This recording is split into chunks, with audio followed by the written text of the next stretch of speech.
Yurtmanların sırrı Dedemli sayesinde Rabım oğullarım Dudak olgu sırlarım Kırkta yeter boylarım Dedemli sayesinde Düşmanga xor bulmadım Dostlarga zor bulmadım Yaşamım hayat sırlarım Dedemli sayesinde Düşmanga xor bulmadım Dostlarga zor bulmadım Yaşamım hayat sırlarım Dedemli sayesinde Dedemli sayesinde Dedemli sayesinde Yurtmanların sırrı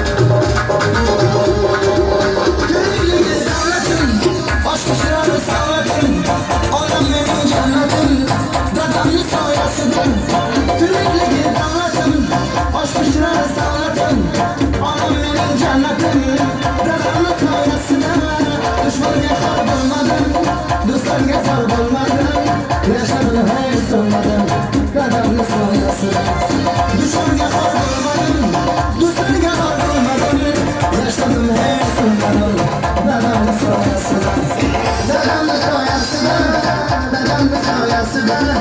Yurtmanların sırrı Dedemli sayesinde Muhammed Hünermanımız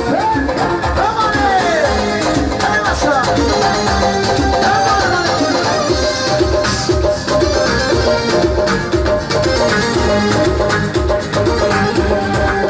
Dedemli sayesinde Dedemli sayesinde Yurtmanların sırrı Dedemli sayesinde Dedemli sayesinde Dedemli sayesinde Yurtmanların sırrı